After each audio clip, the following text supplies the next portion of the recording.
जय Hind students, chemistry online classes में आपका स्वागत है। अपना नेक्स्ट टॉपिक चल रहा था ईथर निर्माण की औद्योगिक विधि। ईथर निर्माण की औद्योगिक विधि, तो ये जो विधि है वह है ईथर निर्माण की कौन सी विधि? औद्योगिक विधि। जो डायग्राम आपको दिख रहा है उसकी वर्णन अपन करते हैं। क्या दे रखा है बेटा उसमें कि जैसे जो डायग्राम में प्रदर्शित कर रखा है उसके अनुसार ईथर भभके में सांद्र सल्फ्यूरिक अम्ल लेकर, यह क्या है बेटा? ईथर भभका, ईथर भभका। इसमें क्या ले रहे हैं? सांद्र सल्फ्यूरिक अम्ल। क्या ले रहे हैं बेटा? सांद्र सल्फ्यूरिक अम्ल। ये जो पार्ट दे रखा है वह है ईथर भभका। इसमें क्या डाल रहे हैं अपन? सांद्र सल्फ्यूरिक अम्ल। अब जो ये पूरा पार्ट उसमें एक तो क्या आएगा? एथेनॉल आ जाएगा। एक क्या है बेटा? सांद्र सल्फ्यूरिक अम्ल H2SO4। ठीक है, तो देखिए ईथर भभके में सांद्र सल्फ्यूरिक अम्ल लेकर उसमें बूंद बूंद एथेनॉल मिलाते हैं। यहाँ से उसमें एक एक बूंद क्या मिलाते हैं? एथेनॉल मिलाते हैं। देखिए एक एक बूंद उसमें क्या मिलाते हैं? एथेनॉल। और मिश्रण को कुंडलियों में भाप प्रवाहित करके, और ये जो कुंडलियां दे रखी है उसमें क्या प्रवाहित करते हैं? भाप प्रवाहित करके। मिश्रण को कुंडलियों में भाप प्रवाहित करके क्या करते हैं? गर्म करते हैं। ताप को 413 केल्विन ताप पर, और टेम्परेचर कितना रखा जाता है? 413 केल्विन। टेम्परेचर कितना रखा जाता है? 413 केल्विन। 413 केल्विन ताप पर स्थिर रखा जाता है। कितने टेम्परेचर? 413 केल्विन ताप पर स्थिर रखा जाता है। भभके से निकलने वाले वाष्प मिश्रण में एथेनॉल वाष्प, भभके से जो ये भभका है, इस भभके से निकलने वाले जो मिश्रण है उसमें एथेनॉल वाष्प क्या क्या पाया जाएगा? एक तो अपन ने क्या डाला उसमें? एथेनॉल। तो क्या पाया जाएगा? एथेनॉल वाष्प, ईथर वाष्प भाप, और क्या है? अम्ल धूम का मिश्रण होता है। क्योंकि अम्ल अपन ने इसमें क्या डाला है? H2SO4। अम्ल धूम का क्या होता है? मिश्रण होता है, जिसे एक कक्ष में के नीचे की ओर नीचे, जिसमें एक कक्ष में नीचे से प्रवाहित करते हैं, जिसे दूसरे कक्ष में कहाँ से प्रवाहित करते हैं? नीचे से प्रवाहित करते हैं। इस कक्ष में ऊपर से क्या डालते हैं? तनु NaOH। क्या डालते हैं ऊपर से? तीन। नीचे से तो ये तीनों प्रकार की क्या क्या डाला अपन ने? एथेनॉल डाला, ईथर डाला, और क्या डाला बेटा? अरे अपन ने एथेनॉल ईथर के दोनों की तो वाक्य आ गई वाष्प या भाप, और एक अपन ने इसमें डाला था H2SO4 अम्ल। तो अम्ल तीनों चीजों को तो नीचे से इस कक्ष में प्रवाहित करते हैं, ऊपर से इसमें क्या डालते हैं? NaOH। क्या डालते हैं? NaOH विलयन मिलाते हैं। यहाँ वाष्प ईथर से अम्ल धूम पृथक हो जाती है। यहाँ पर क्या होगी? जो अम्ल की धूम थी, H2SO4 की जो धुआं थी, जो वाष्प थी, वो यहाँ से क्या हो जाएगी? पृथक हो जाएगी। आगे देखो, शेष वाष्प मिश्रण को प्रभाजी स्तंभ से प्रवाहित करने पर एथेनॉल, शेष जो मिश्रण था उसको प्रभाजी स्तंभ से, ये क्या है बेटा? प्रभाजी स्तंभ। यहाँ से आगे किस में जाएगा? प्रभाजी स्तंभ में। तो ये शेष वाष्प मिश्रण उसको प्रभाजी स्तंभ से प्रवाहित करने पर एथेनॉल और जल इसमें से संघनित हो जाते हैं। एथेनॉल और जल था वो यहाँ से क्या हो जाएगा? संघनित हो जाता है। और ईथर का क्वथनांक कम होने के कारण, ईथर का क्वथनांक क्या होता है? कम। और ईथर का क्वथनांक कम होने के कारण ये ऊपरी भाग में मुक्त हो जाता है। क्वथनांक कम होने के कारण ये कहाँ चला जाएगा? ऊपरी भाग में मुक्त। इस पार्ट में क्या हो जाएगा? मुक्त हो जाएगा, जिसे संघनित्र में एकत्रित कर लेते हैं। जिसे संघनित्र में क्या कर लेते हैं? एकत्रित कर लेते हैं। इस प्रकार ये है बेटा ईथर के निर्माण की औद्योगिक विधि। सबसे पहले क्या लिया? ईथर भभका। ईथर भभका में अपन ने क्या डाल दिया? H2SO4। ऊपर से बूंद बूंद करके अपन ने क्या डाला? एथेनॉल। यहाँ से जो वाष्प मिश्रण था किस किस का में निकला? ईथर का निकला, एथेनॉल का निकला, H2SO4 का निकला। किस में चला गया? मार्जक में। किस में चला गया? मार्जक में। फिर मार्जक में ऊपर से अपन ने क्या डाला? NaOH। मार्जक में ऊपर से अपन ने क्या डाला? NaOH। जो NaOH डालने से इसमें जो तन्नु अम्ल था, सॉरी H2SO4 था, उसकी जो धूम्र थी वो तो यहाँ से मुक्त हो गई, और बाकी अपने पास जो बच गए एथेनॉल और ईथर, वो आगे किस में चले गए? प्रभाजी स्तंभ में। प्रभाजी स्तंभ से जो जल था और एथेनॉल तो वो तो यहीं रुक जाएगा, और क्वथनांक किसका? ईथर का कम होने के कारण ये किस में चला जाएगा? संघनित्र। संघनित्र में जाकर इसे एकत्रित कर लिया जाता है। ये हो गया बेटा ईथर बनाने की औद्योगिक विधि। ठीक है, तो अपन ने प्रयोगशाला विधि पढ़ ली, औद्योगिक विधि पढ़ ली। अब कुछ ऐसी अन्य विधि हैं जिससे अपन ईथर का निर्माण करते हैं। इस विधि में टेम्परेचर कितना रखेंगे? 413 केल्विन ताप। टेम्परेचर कितना होगा? 413 केल्विन ताप। आगे देखिए बेटा अन्य विधियां, और अन्य विधियों में सबसे पहले किससे बना रखा है? एथेनॉल से। अन्य विधियों में सबसे पहले किससे बना रखा है? एथेनॉल से। और एथेनॉल किसकी प्रेजेंस में? एल्यूमिना की प्रेजेंस में 523 केल्विन ताप पर। एल्यूमिना की प्रेजेंस में 523 केल्विन ताप पर। तो देखिए 2 मोल एथेनॉल लेते हैं प्लस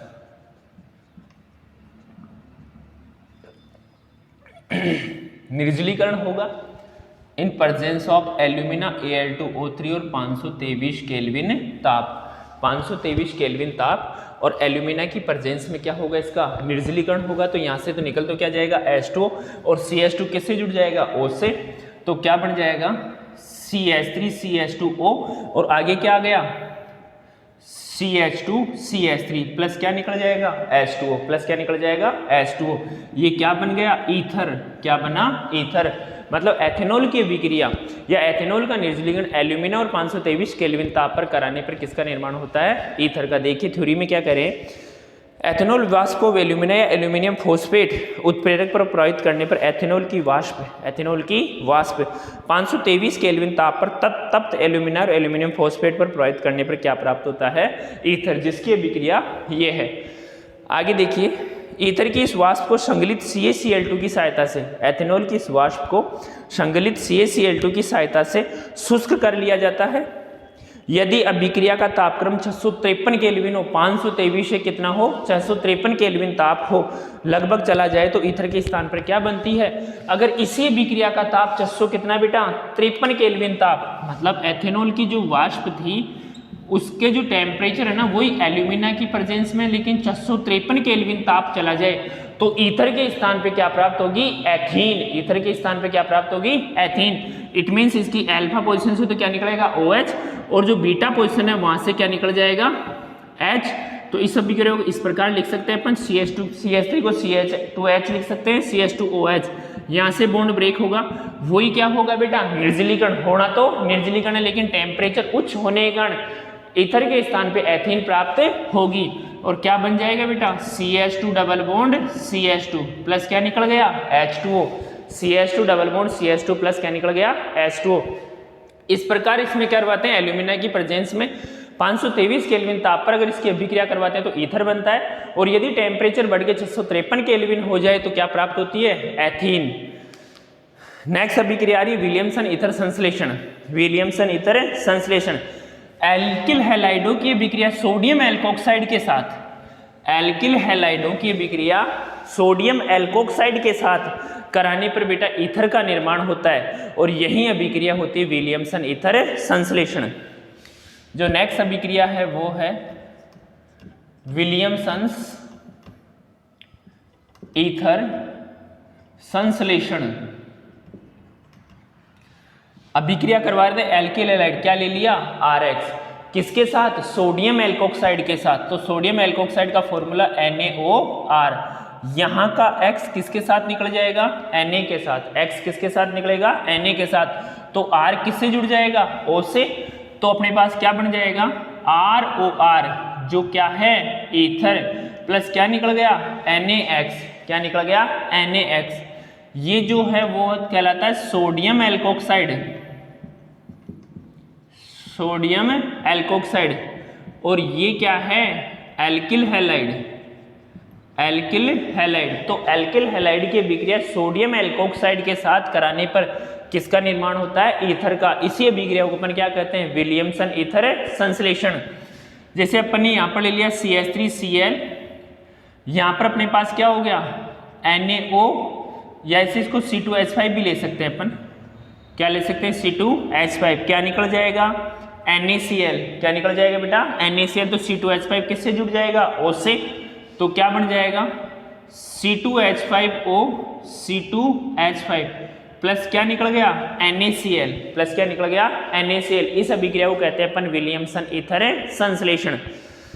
देखिए एल्किल हैलाइडों की अभिक्रिया सोडियम या पोटेशियम एल्कोक्साइड के साथ, एल्किल हैलाइडों की अभिक्रिया सोडियम या पोटेशियम एल्कोक्साइड के साथ कराने पर ईथर प्राप्त होता है। यह एक नाभिक स्नेही प्रतिस्थापन अभिक्रिया, यह किस प्रकृति की अभिक्रिया है, नाभिक स्नेही प्रतिस्थापन अभिक्रिया। इस विधि को सरल और मिश्रित दोनों प्रकार के ईथर बनाए जा सकते हैं। इस विधि से सरल और मिश्रित, इस विधि की सहायता से सरल और मिश्रित दोनों प्रकार के ईथर बनाए जा सकते हैं। देखिए बेटा, इसमें सरल ईथर बनाना तो दोनों एल्किल समूह कैसे लेने पड़ेंगे, समान लेने पड़ेंगे। सरल ईथर बनाने के लिए दोनों एल्किल समूह कैसे लेने पड़ेंगे, समान। बट कि जब मिश्रित ईथर अपने को बनाना है तो उस समय अपने को जो एल्किल समूह वो कैसे लेने पड़ेंगे, भिन्न भिन्न। स्टार्ट में परिभाषा में बता चुके हैं कि सरल ईथर क्या होता है जिसमें एल्किल समूह कैसे हो, समान हो, और मिश्रित ईथर कौन सा होता है जिसमें एल्किल समूह कैसे हो, भिन्न भिन्न हो। तो सरल ईथर बनाने के लिए एल्किल समूह समान लेने पड़ेंगे, और मिश्रित ईथर बनाने के लिए एल्किल समूह कैसे लेने पड़ेंगे, भिन्न भिन्न लेने पड़ेंगे। आगे देखिए नोट डाल के इसमें कुछ कह रहा है कि एक मिश्रित ईथर बनाने के लिए उपयुक्त अभिकर्मक का चयन करना आवश्यक है, और एक अच्छा और उपयुक्त अभिकर्मक को उसका चयन करना क्या होता है बेटा, आवश्यक होता है। मिश्रित ईथर बनाने के लिए प्राथमिक एल्किल हैलाइड तथा द्वितीयक या तृतीयक एल्किल हैलाइड समूह युक्त एल्कोक्साइड लेना चाहिए। वो प्राइमरी सेकेंडरी या टर्सरी होना ही है, वही है ना, क्योंकि होगा मिनिमम प्राइमरी सेकेंडरी और टर्सरी कोई सा भी होगा तो वही लेना आवश्यक होता है। देखिए आगे, क्योंकि द्वितीयक और तृतीयक एल्कलाइड परबल क्षार की उपस्थिति में विलोपन अभिक्रिया देते हैं और मुख्य उत्पाद एल्कीन बनता है, तो मुख्य रूप से कौन सा लेना आवश्यक है बेटा, ये चीज है, वो होता है बेटा प्राथमिक एल्किल हैलाइड। कौन सा बेटा, प्राथमिक एल्किल हैलाइड, क्योंकि द्वितीयक और तृतीयक एल्किल हैलाइड क्या देते हैं बेटा, एल्कीन देते हैं, ईथर की अपेक्षा क्या देते हैं, एल्कीन। तो मुख्य रूप से कौन सा एल्किल हैलाइड लेना आवश्यक होता है, प्राथमिक एल्किल हैलाइड। कौन सा, प्राथमिक एल्किल हैलाइड। एक एग्जांपल दे रखा है, एथिल तृतीयक ब्यूटिल ईथर बनाना है। कौन सा बनाना है, एथिल तृतीयक ब्यूटिल ईथर बनाना है। अभिक्रिया करवानी एथिल ब्रोमाइड की अभिक्रिया सोडियम तृतीयक ब्यूटॉक्साइड से, सोडियम तृतीयक ब्यूटॉक्साइड से अभिक्रिया करवा रहे हैं एथिल ब्रोमाइड की, CH3CH2Br, और किसके साथ करवा रहे हैं बेटा, एथिल सोडियम तृतीयक ब्यूटॉक्साइड के साथ।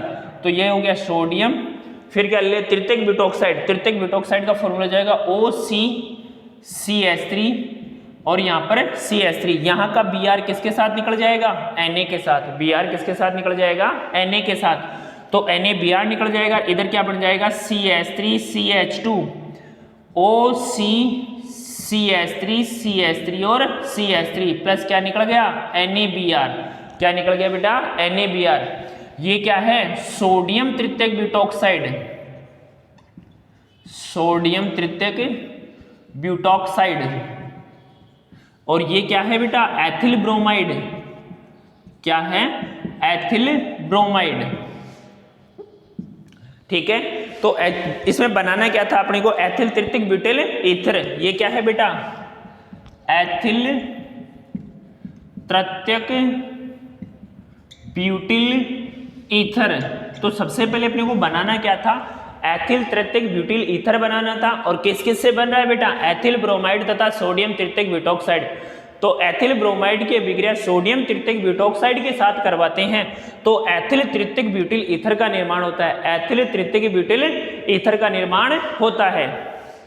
आगे देखिए, यदि तृतीयक ब्यूटिल ब्रोमाइड की अभिक्रिया सोडियम एथोक्साइड लेने से तृतीयक ब्यूटिल ब्रोमाइड परबल क्षार सोडियम एथोक्साइड की उपस्थिति में क्या देता है बेटा, विलोपन अभिक्रिया देता है, और क्या उत्पाद बनता है बेटा, 2-मेथिल प्रोपीन। क्या उत्पाद बनता है बेटा, 2-मेथिल प्रोपीन। आगे देखिए बेटा, इसकी अभिक्रिया दिखा रखी है कि यहां पर अपने अगर 3 डिग्री ले लेते Br, तो ये Br या तो यहां से H ले लेता है, या यहां से H, या यहां से H लेकर क्या बना लेता है, HBr, और यहां पर बॉन्ड कैसा आ जाएगा, डबल बॉन्ड। तो CH3 double bond CH2 plus क्या निकल जाएगा, HBr, प्लस क्या निकल जाएगा, HBr। तो ये जो होंगे ना द्वितीयक और तृतीयक जो है एल्किल हैलाइड, वो क्या करते हैं बेटा, ईथर की बजाय किसका निर्माण करते हैं, एल्कीन का निर्माण करते हैं। ईथर की अपेक्षा किसका निर्माण करते हैं, एल्कीन का। नेक्स्ट देर का एथिल हैलाइड को शुष्क सिल्वर ऑक्साइड, एथिल हैलाइड को शुष्क सिल्वर किसके साथ बेटा, ऑक्साइड के साथ गर्म करने पर, शुष्क सिल्वर ऑक्साइड के साथ गर्म करने पर भी किसका निर्माण होता है, ईथर का। देखिए एल्किल हैलाइड लेते हैं अपन, CH3CH2I शुष्क सिल्वर ऑक्साइड। ठीक है बेटा, मतलब Ag2O, क्या ले रहे हैं अपन, Ag2O, उसको अपन ऐसा लिख सकते हैं AgOAg, फिर इसकी अभिक्रिया करवा देते हैं ICH2CH3, मतलब एथिल आयोडाइड के साथ। किसके साथ, एथिल आयोडाइड के साथ।